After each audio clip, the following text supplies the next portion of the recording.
You can be your greatest fan and also your biggest critic.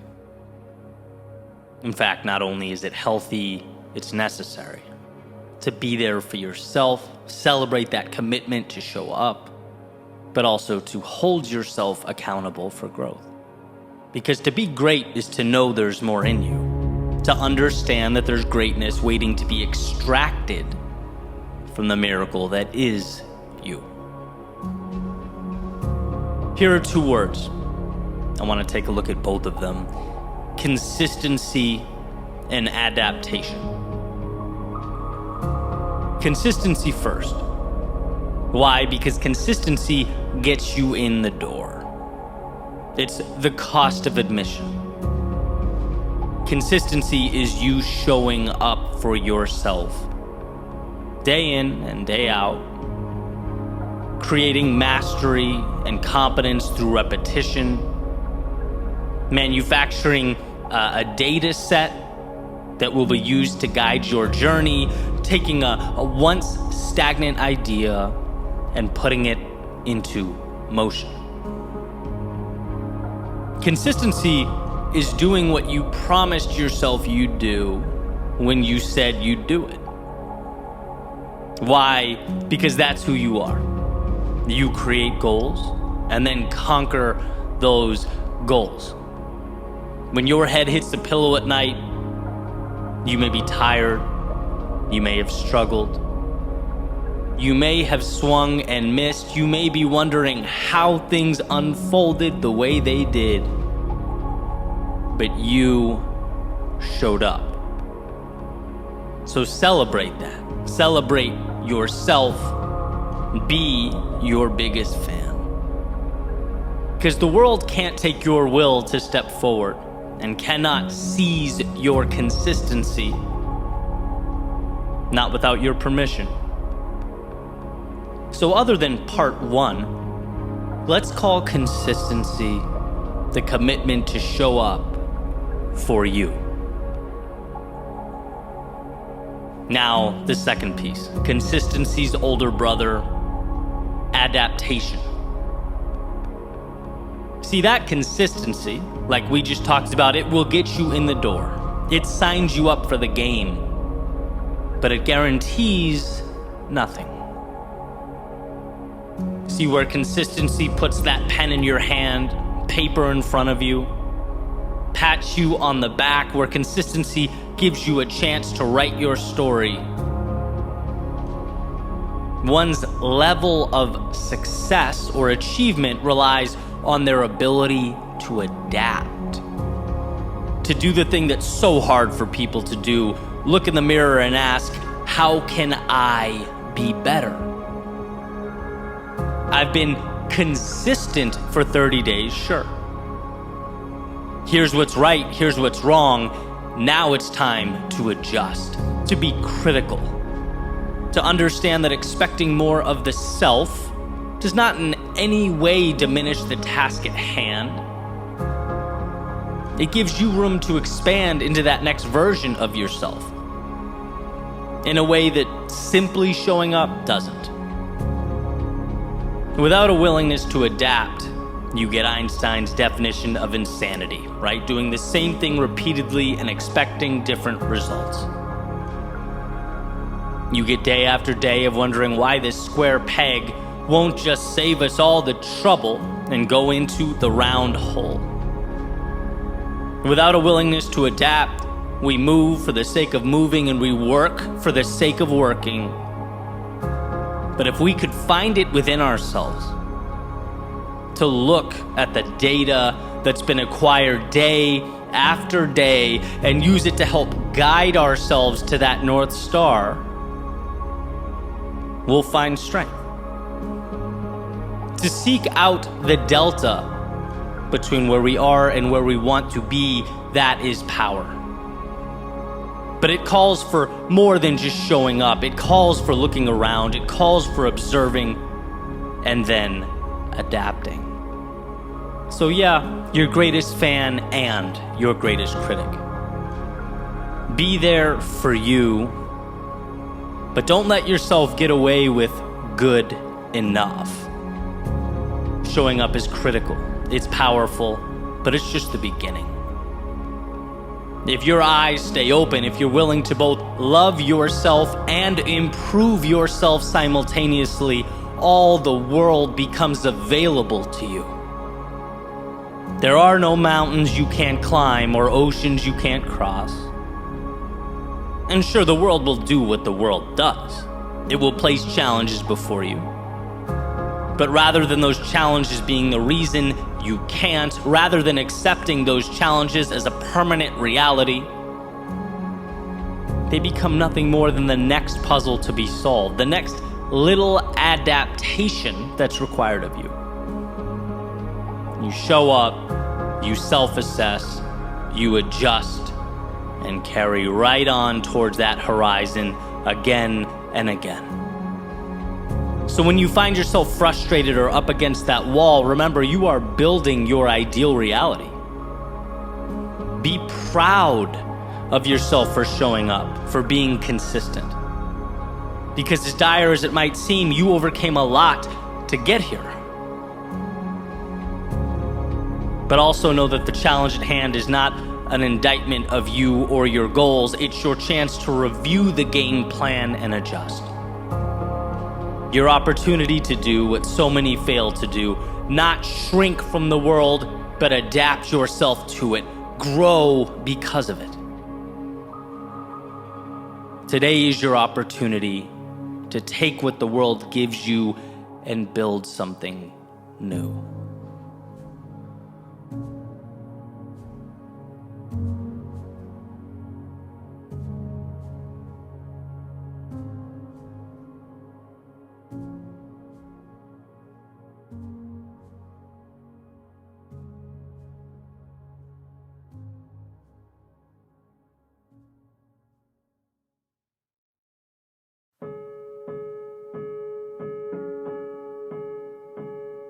That to find ourselves requires we must first lose ourselves, is, I believe, life's greatest paradox.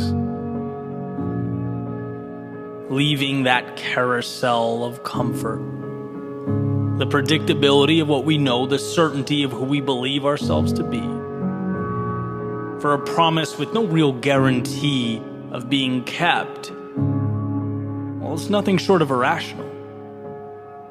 Are the odds in our favor? Perhaps not. But by stepping off, by placing our bets on a different track with a different prize at a different time, we have increased those odds from 0 to, well, I guess we decide. And see, the world teaches us that it's advantageous to spin. A spinning carousel is predictable. It can't be cheated. There's very little room for loss or humiliation or setbacks or even life to get in the way. You know where you start and you know where you end, and that's just the thing. This spinning world is so easy that people don't want to leave. In fact, it's not until you walk away from the crowd that you even face the unknown. And that's precisely why it's so hard to walk alone. It's hard, it's challenging because of the now. Not because the now can't be measured or understood. No, we get it. But because there's this little whisper in the back of our heads that the now might go on and on and on forever, that check will never be cashed, the summit never reached. No, just footsteps down a perpetually long, windy road. And that's, when maybe, just maybe, we miss that carousel. We miss the safety and security. And that's what sometimes makes it such a stressful thing to walk alone. We think about all of ourselves, our mind, our heart we've left behind along the way. Truths we now have to face, things they never taught us on that carousel. We had to learn that we were wrong about who'd be by our side through it all. We could no longer hide behind the notion that when things got tough, someday everything would be there, would be the same. we learn to swim by jumping into the deep end, seeing in real time that people only believe what already exists, what's put in front of them, that ideas are empty, that a dream is a language only spoken by its creator. And if you want it to mean anything, you must dedicate your life to translating it. We learn how much is backwards, how much of life is reactive, that success is being one of the few who don't react, but build a world to react to. And in the thick of it all, to internalize the process, because talking while talking does nothing. Plans are just potential energy confined to your pocket. You have to be okay growing that seed by yourself. Like a runner making her way past a crowd, right? The crowd sees calm, sees peace, sees the finesse of an athlete gliding over the pavement.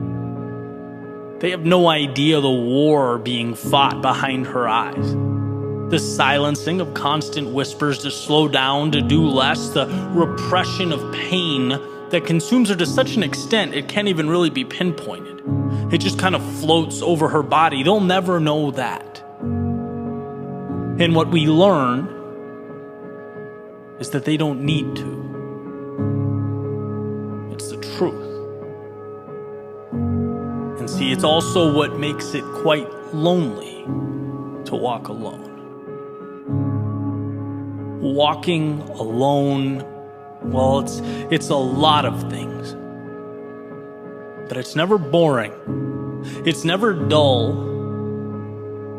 And if you can hang in there long enough without even noticing the headwind you've been fighting, it becomes a tailwind.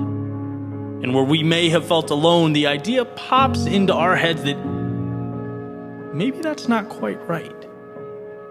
If anything, the wind at our back is now momentum. It's a partner along the way.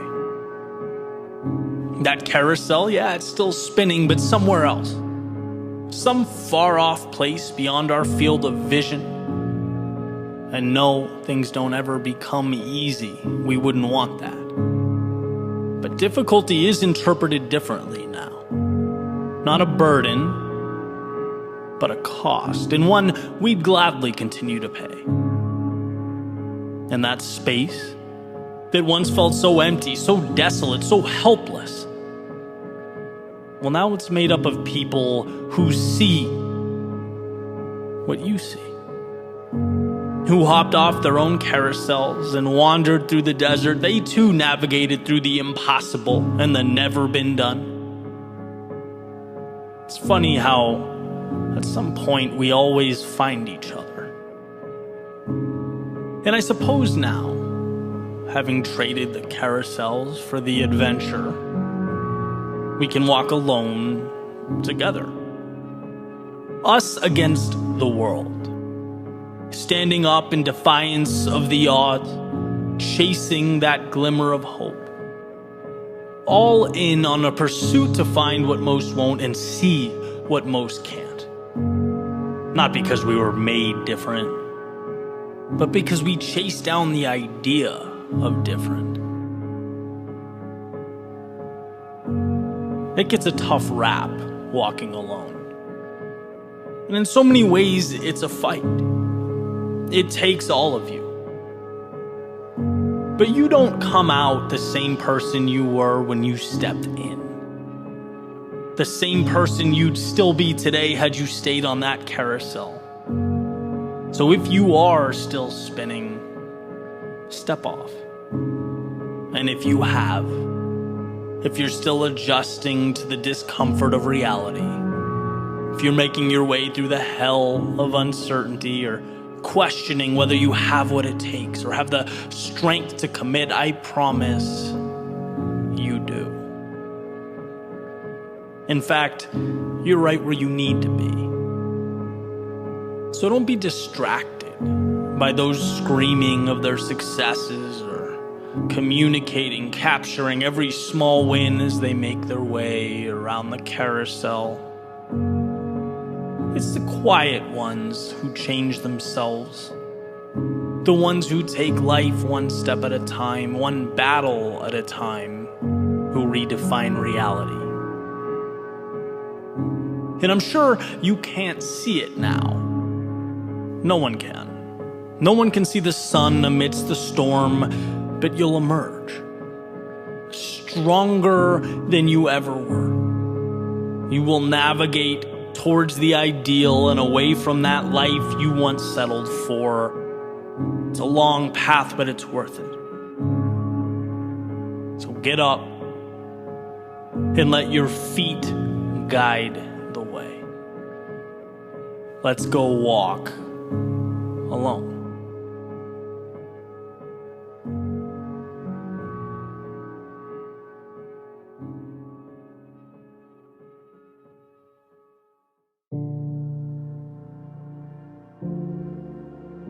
Goodbyes are tiny beginnings. Sunsets that grant a very special kind of permission. A green light to take all the value and the beauty, all the life lived, and carry it into tomorrow. Which sounds easy enough. But then again, on paper, so does running a marathon or climbing Mount Everest. And I'd wonder, how could something be painful and transformative? How could something break me and be good for me? It's not hard to see the dissonance there, right? But here's the thing. Oddly enough, that seemingly paradoxical experience is consistent. Consistent throughout our lives, appearing every time we grow. Our darkest moments feel like endings, perhaps because we're hanging on to what was, the ideas that felt like home. But in actuality, those moments, those goodbyes, are already the beginning of something new. The same way midnight sparks the beginning of a new calendar day, right in the heart of darkness. Unbeknownst to us, while the world is turned off and our minds are asleep. A hello in disguise.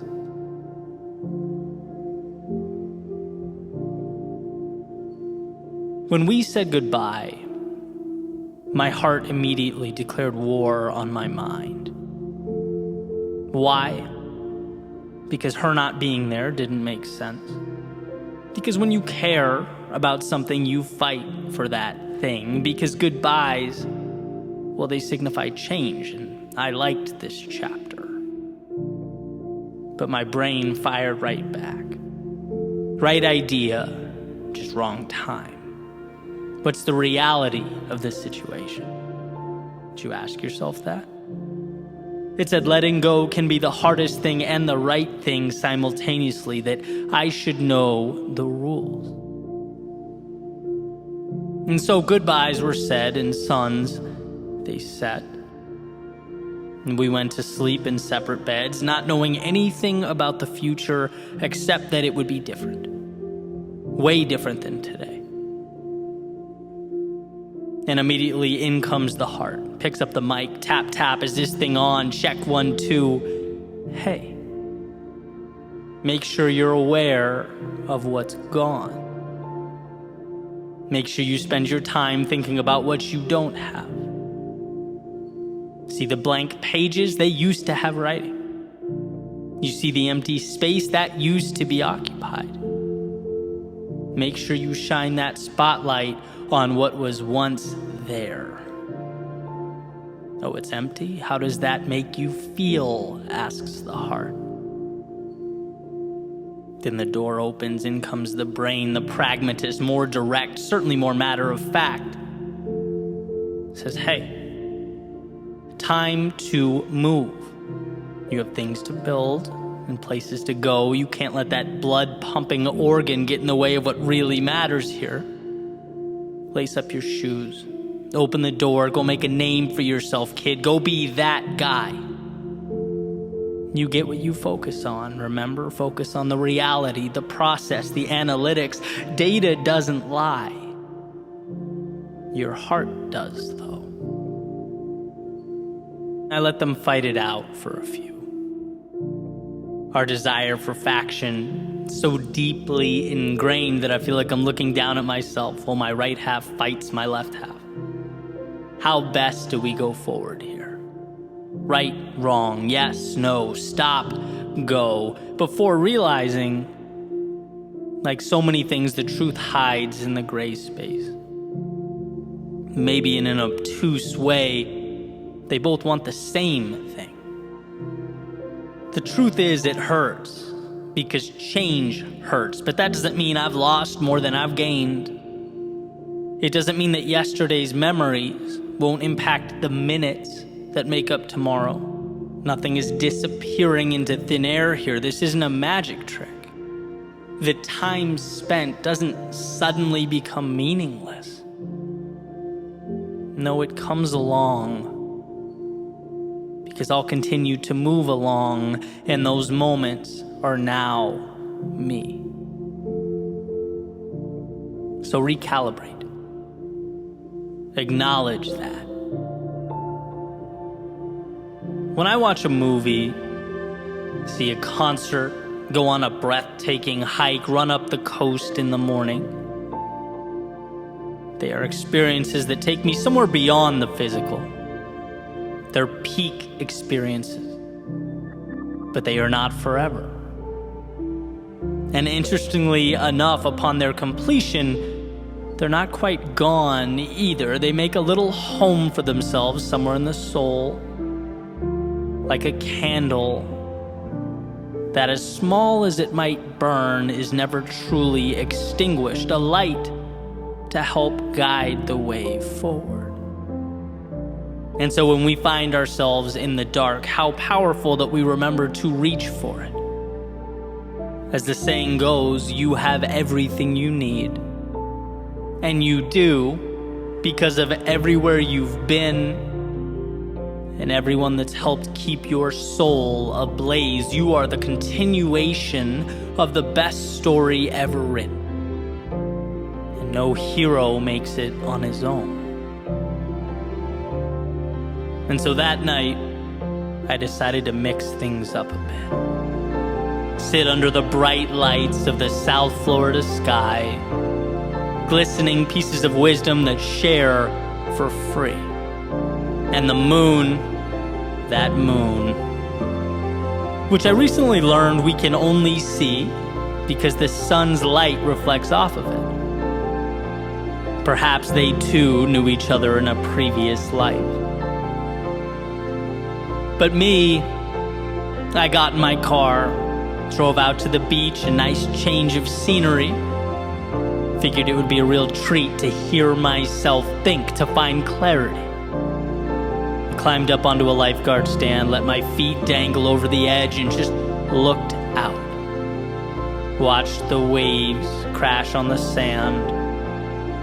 The clock would strike midnight soon, and while the world slept, I would be given a brand new day. And what a relief, because the previous one was painful, the previous one hurt, the previous one broke me. But as I sat there, waves crashing, feet dangling, I was starting to feel like those little pieces just might come together to comprise something meaningful. As Hemingway put it, the world breaks everyone, and afterward many are strong at the broken places. Well, under those stars, I felt like I could be strong. Like once again, I could be anything, and the heart and the head can bicker all they want. But they're saying the same things, just through each other. One sees what's no longer there, the other sees what's next, and that's what goodbyes do. Force us to look around and realize what we've become as we start the next journey. Eyes a little wider, soul shining a little brighter.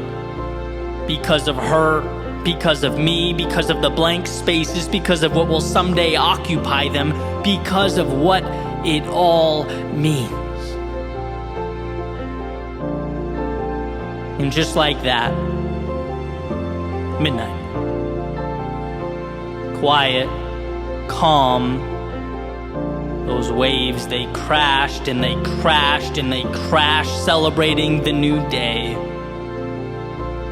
They've certainly been here before, and they'll be here tomorrow, long after I come and go. And in a way, my impermanence is what makes the now so precious, why it all matters, why the sun and moon conspire to shine light on this very lifeguard stand at this very moment in time, reminding me that down is not out, wandering is not lost, that I am stronger than I've ever been. And sometimes it takes a goodbye to remind us.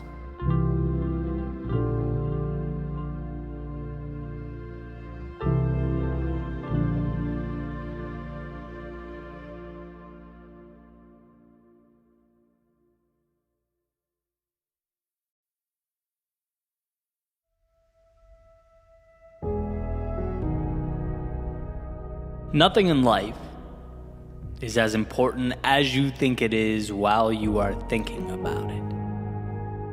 This was written by the author of Thinking Fast and Slow, Daniel Kahneman.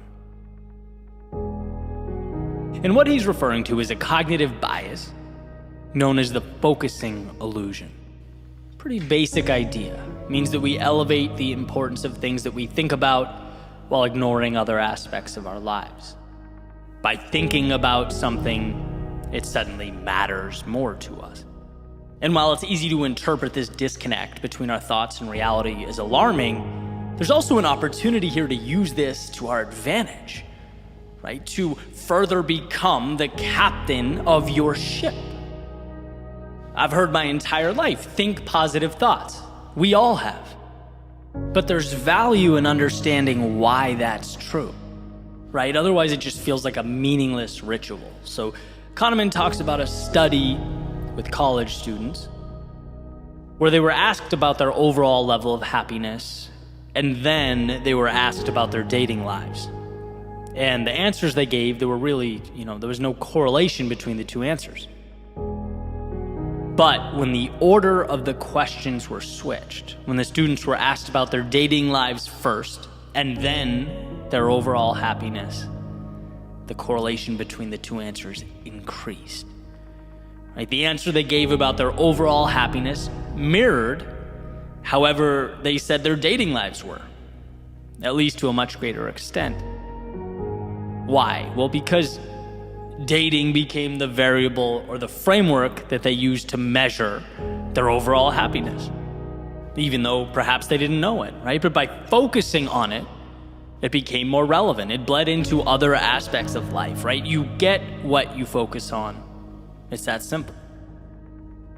And the truth is, as I mentioned earlier, nothing is as important as we think it is. Everything is magnified, kind of blown out of proportion in our minds.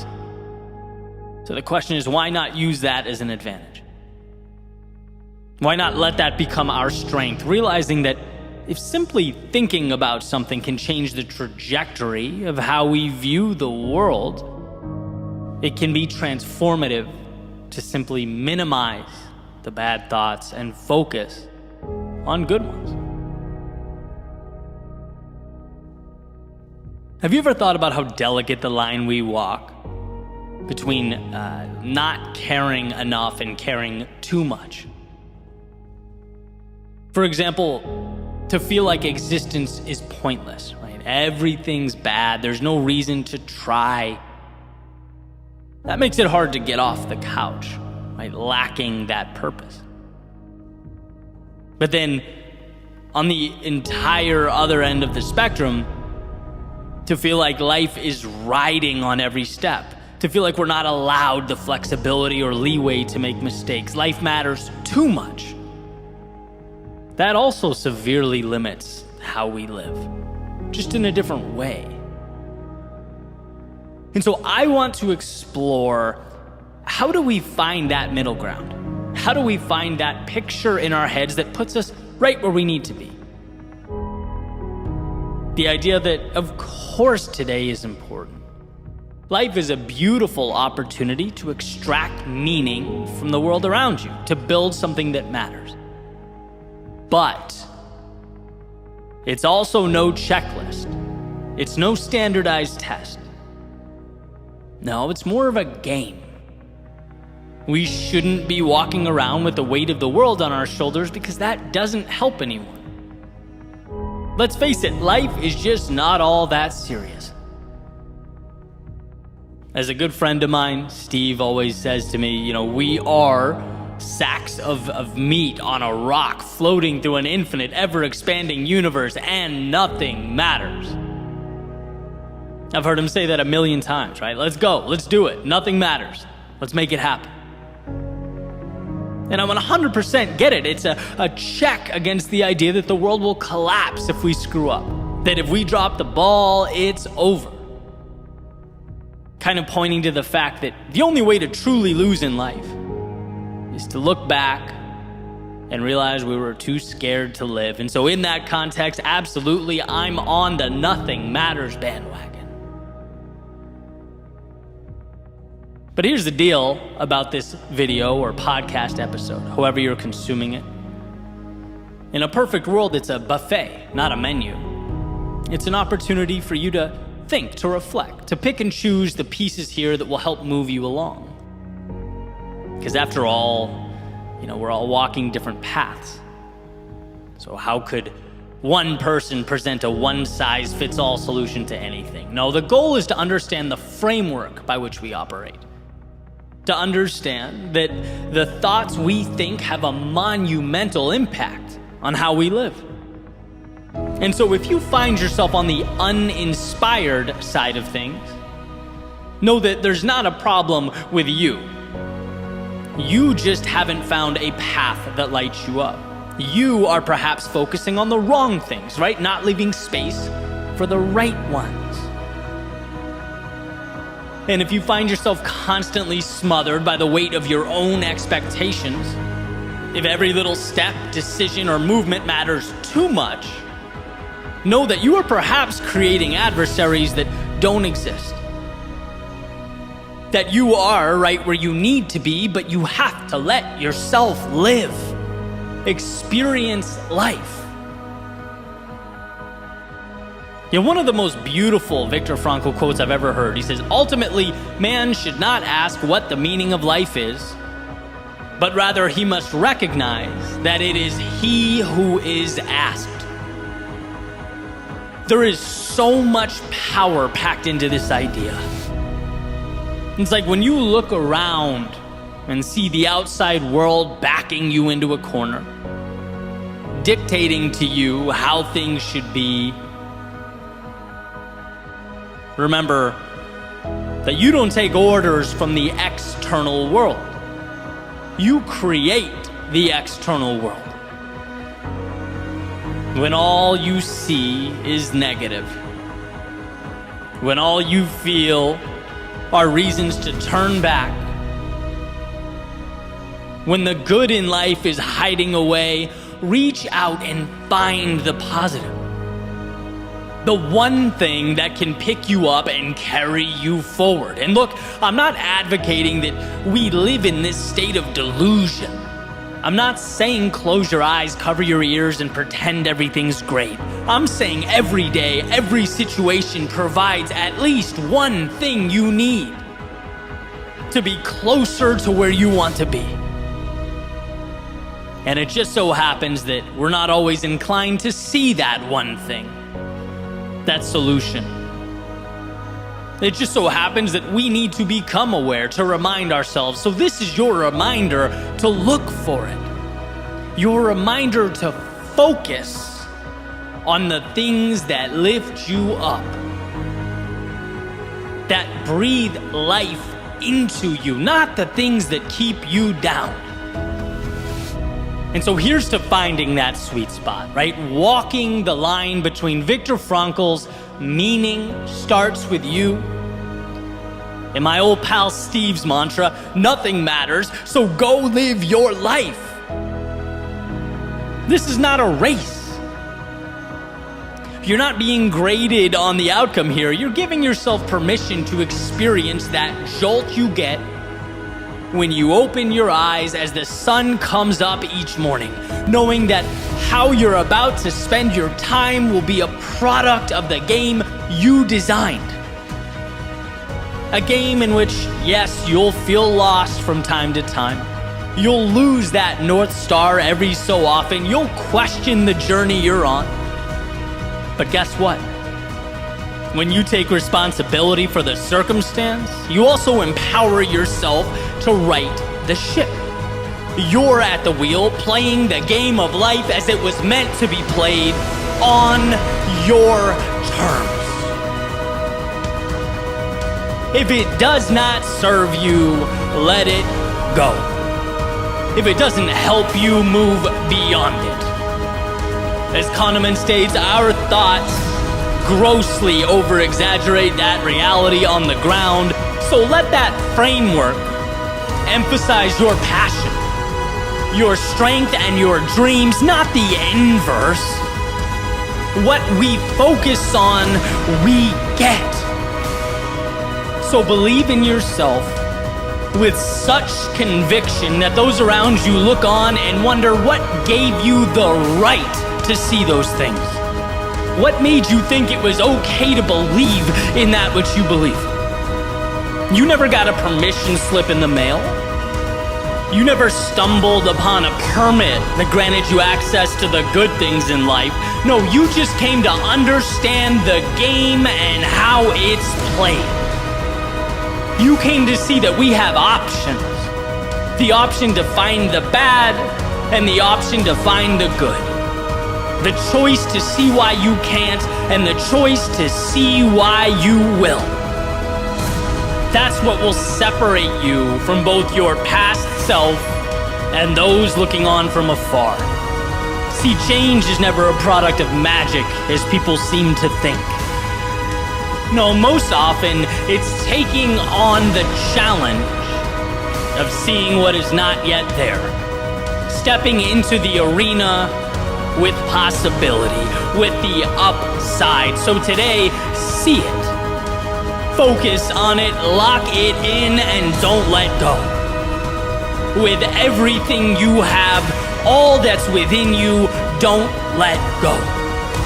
For everything tomorrow can be, for everything you have always been, don't let go.